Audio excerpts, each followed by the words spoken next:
जय श्रीराम। शुक्लांबरधरं विष्णुं शशिवर्णं चतुर्भुजं प्रसन्नवदनं ध्यायेत् सर्वविघ्नोपशान्तये। रामाय रामभद्राय रामचन्द्राय वेधसे रघुनाथाय नाथाय సీతాయ పతయే నమః. వాల్మీకి రామాయణం శ్రీ పుల్లల శ్రీరామచంద్రుడు గారు తెనుగు చేసినది. అయోధ్యాకాండం 56వ సర్గలో ఉన్నాం. శ్రీరామచంద్రుడు, లక్ష్మణుడు, సీత కలిసి చిత్రకూటం వైపు ప్రయాణం చేయడం ఇప్పటిదాకా కనిపిస్తుంది. ఈ సర్గలో చిత్రకూటాన్ని చేరి లక్ష్మణుడు పర్ణశాలను నిర్మించడం కనిపిస్తుంది. ఆ రాత్రి గడిచిన పిమ్మట ముందుగా నిద్ర నుండి లేచిన శ్రీరాముడు ఇంకనూ నిద్రించుతున్న లక్ష్మణుని మెల్లగా మేల్కొల్పారు. లక్ష్మణ, వన్య ప్రాణులు మధురముగా ధ్వని చేయుచున్నవి, వినుము. ఇది మనం బయలుదేరుటకు తగిన సమయము. వెంటనే బయలుదేరుదము. సోదరుడు ఆ విధముగా మేల్కొల్పగానే లక్ష్మణుడు నిద్రను మార్గాయాసమును కూడా విడిచెను. వారందరూ లేచి మంగళప్రదమగు యమునా నది జలమును స్పృశించి స్నానము చేసి భరద్వాజ మహర్షి చెప్పిన చిత్రకూట పర్వత మార్గమును పట్టి వెళ్ళిరి. అట్లు లక్ష్మణునితో కలిసిపోవచున్న శ్రీరాముడు పద్మపత్రముల వంటి నేత్రములు కల సీతతో ఇట్లనను: సీత, ఈ కుంసుక వృక్షములు శిశిర ఋతువు గడిచిపోవటతో అంతటా పుష్పించి ఎర్రని పువ్వులతో మండుతున్నట్లు ఉన్నవి. వాటి పుష్పములతోనే అవి మాలలను ధరించినట్లు ఉన్నవి. చూడుము, ఈ భల్లాతక వృక్షములు అంటే జీడి చెట్లు వికసించి పుష్ప ఫలములతో వంగి ఉన్నవి. కానీ వీటి ఫలాదులను అనుభవించుటకు మానవులెవ్వరూ ఇక్కడ లేరు. వీటిని చూడుము. ఇట్టి వృక్షములన్నీ ఉన్న ఈ ప్రదేశమున మనము తప్పక సుఖముగాని జీవించవచ్చును. పిమ్మట లక్ష్మణునితో ఇట్లనను: లక్ష్మణ, ప్రతి చెట్టు మీదను తొట్టెల వలె ఉన్న పెద్ద తేనె పట్టులు వేలాడుతున్నవి. చూడుము, ఈ వన ప్రదేశము దట్టముగా రాలిన పువ్వులతో కప్పబడి అందముగా ఉన్నది. ఈ వానకోయిల కూయుచుండగా నెమలి దానికి ఎదురు కూత కూయుచున్నది. ఈ చిత్రకూట శిఖరములు చాలా ఎత్తుగా ఉన్నవి. ఈ పర్వతముపై ఏనుగులు గుంపులు గుంపులుగా సంచరించుతున్నవి. పక్షులు ధ్వని చేయుచున్నవి. దీనిని చూడుము నాయన. సమమైన నేల కలది, అనేకమైన వృక్షములతో నిండినది, పవిత్రము అయిన ఈ చిత్రకూట పర్వత వనమునందు సుఖముగా నివసించదము. అయోధ్యాకాండ గురించి వాల్మీకి మహర్షి రచించిన అయోధ్యాకాండ గురించి చెప్తూ ఏం చెప్తారంటే, దక్షిణ భారతదేశంలో ఉన్న చెట్లన్నిటి గురించిన వర్ణన ఉంటుంది అని చెప్తారు. కాలినడకన ప్రయాణము చేయుచున్న సీతారామ లక్ష్మణులు సుందరము మనోహరము అయిన చిత్రకూట పర్వతమును సమీపించిరి. ఆ పర్వతమునందు అనేక జాతుల పక్షుల సముదాయములు ఉండెను. మూలములు, ఫలములు అత్యధికముగా లభించుతుండెను. మంచి రుచిగల ఉదకముతో ఆ పర్వతము రమ్యముగాను సమృద్ధముగాను ఉండెను.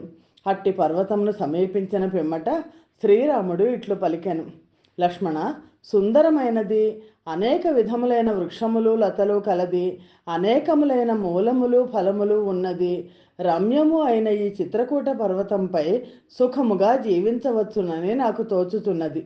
ఈ పర్వతంపై మహాత్ములైన మునులు కూడా నివసించుతున్నారు. మనం ఇక్కడనే నివాసము ఏర్పరచుకొని సుఖముగా ఉండేదము. ఈ విధముగా నిర్ణయించి సీతారామ లక్ష్మణులు నడుచుచూ వాల్మీకి మహర్షి ఆశ్రమమును సమీపించిరి. వారు వాల్మీకి మహర్షికి నమస్కరించిరి. ధర్మవేత్త అయిన వాల్మీకి మహర్షి చాలా సంతోషించి వారిని ఆదరించి స్వాగత వచనములను పలుకుతూ కూర్చుండు అని కోరెను. శ్రీరాముడు తనను గూర్చి ఆ ఋషికి యథాన్యాయముగా తెలిపెను. ఆ తర్వాత కాలంలో వాల్మీకి మహర్షి శ్రీరామచంద్రుని గాథని ప్రజలకు తెలియజేశారు. పిమ్మట శ్రీరాముడు లక్ష్మణునితో ఇట్లు పలికెను: లక్ష్మణ, దృఢములు శ్రేష్టములు అయిన కర్రలు తీసుకొని వచ్చి గృహమును నిర్మింపుము.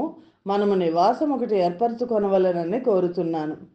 లక్ష్మణుడు రాముని ఆజ్ఞ ప్రకారము అనేక విధములైన వృక్షములను తెచ్చి పర్ణశాలను నిర్మించెను. చాపలతో ఆవరణమును ఏర్పరిచి స్థిరముగా ఉండునట్లు ఆ పర్ణశాలను కట్టెను. ఆ పర్ణశాలను చూచి శ్రీరాముడు తన ఆజ్ఞను వినవలన కోరికతో సావధాన చిత్తుడై నిలిచి ఉన్న లక్ష్మణునితో ఇట్లు పలికెను. లక్ష్మణ, చిరకాలము జీవించగోరువారు వాస్తుదేవత శాంతి చేసుకొనవలెను. ఒక ఇల్లు కడితే తప్పనిసరిగా వాస్తుదేవత శాంతి చేసుకోవాలి. వాల్మీకి మహర్షిని చూశారు. చూసిన తర్వాత వీళ్ళు పర్ణశాల ఎక్కడ కట్టుకుంటారో అక్కడికి వచ్చేసారు. అంటే వాల్మీకి మహర్షి ఆశ్రమానికి దగ్గరలోనే పర్ణశాల ఉంది అని మనం అనుకోవాలి. లక్ష్మణ, చిరకాలము జీవించగోరువారు వాస్తుదేవత శాంతి చేసుకొనవలెను. అందుచే మనము లేడి మాంసమును తీసుకొని వచ్చి శాలా పూజ చేసేదము. ఒక లేడిని చంపి శీఘ్రముగా ఇతటకు తీసుకొని రమ్ము. శాస్త్ర విహితముకు కార్యమును చేయవలెను. ఈ ధర్మము నీకు కూడా తెలియను కదా. వాస్తు హోమాన్ని చేస్తున్నారు. శత్రువీరులను సంహరించు లక్ష్మణుడు రాముడు చెప్పిన విధముగానే చేశాను. మరల శ్రీరాముడు అతనితో ఇట్లనను. ఓ సౌమ్యుడా, ఈ లేడి మాంసమును ఉడికించుము. పర్ణశాల పూజ చేసేదము. ఈ దినము స్థిర దినము, ముహూర్తము కూడా స్థిర ముహూర్తము. లక్ష్మణుడు ఒక పవిత్రమైన కృష్ణసారమును లేడిని చంపి దానిని ప్రజ్వలించుతున్న అగ్నిలో పడవేసి దాని మాంసమును పక్వము చేశాను. బాగుగా కాలి రక్తము తొలగిపోయిన ఆ మృగము పక్వమైనట్లు తెలుసుకొని లక్ష్మణుడు రామునితో ఇట్లనను. అంగవైకల్యమేమియూ లేని ఈ కృష్ణ మృగమును పూర్తిగా పక్వము చేసినాను. రామ, దేవతా పూజ చేయుము. అట్టి కార్యమునందు నీవే నేర్పుగలవాడవు. శ్రీరాముడు ఆయా సందర్భములో జపింపదగిన మంత్రములు బాగుగా తెలిసినవాడు. అతడు స్నానము చేసి నియమవంతుడై వాస్తు పూజా సమయమున పఠింపదగిన మంత్రములన్నిటినీ సంగ్రహముగా చదివాను. దేవతలనందరినీ పూజించి పవిత్రుడై పర్ణశాలలో ప్రవేశించగానే రాముని మనస్సునందు ఆహ్లాదము కలిగెను. శ్రీరాముడు విశ్వే దేవతలను, రుద్రుని, విష్ణువును ఉద్దేశించి బలులు సమర్పించి వాస్తు శాంతి నిమిత్తమై మంగళములు చేసి నియమానుసారముగా జపించి యథావిధిగా నదిలో స్నానము చేసి పాపములను నశింపచేయు ఉత్తమ బలిని ఇచ్చెను. లక్ష్మణుడు ఆశ్రమంలో ఉండవలసిన వేదికలను, చైత్యములను, అగ్నిగృహములను స్థాపించెను. అగ్నిగృహం అంటే వంటిల్లు అనుకోవాలి. వేదిక అంటే ఒక కూర్చోవడానికి పీటలు లేదా అరుగులు. చైత్యములు. సీతారామ లక్ష్మణులు వనమునందు లభించు పుష్పములు, ఫలములు, మూలములు, పక్వ మాంసములు, ఉదకము, వేదోక్త విధానమున జపమును, దర్భలు, మంచి సమిధలు, కుశలు మొదలగు వాటిచే యథావిధిగా భూత తృప్తిని చేసి శుభకరమైన పర్ణశాలలో ప్రవేశించారు. గృహప్రవేశం అయ్యారు.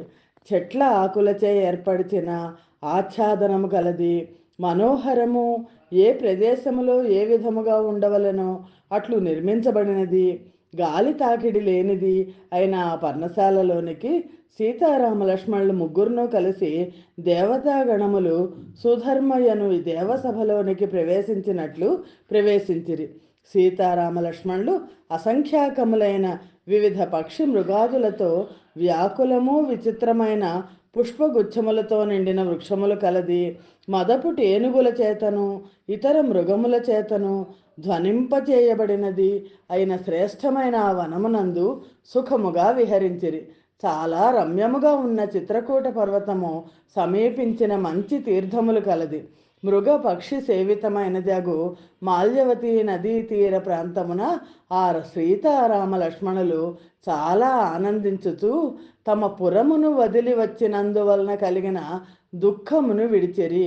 మాల్యవతి నదీ తీర ప్రాంతంలో ఈ పర్ణశాలను ఏర్పాటు చేసుకున్నారు చిత్రకూటంలో. శ్రీమద్ రామాయణం నందలి అయోధ్యాకాండలోని 56వ సర్గము సమాప్తము. స్వస్తి ప్రజాభ్య పరిపాలయంతాం న్యాయేన మార్గేణ మహిమహీషాః గోబ్రాహ్మణేభ్య శుభమస్తు నిత్యం లోకాః సమస్తాః సుఖినో భవంతు. సర్వం శ్రీరామార్పణమస్తు. జై శ్రీరామ్.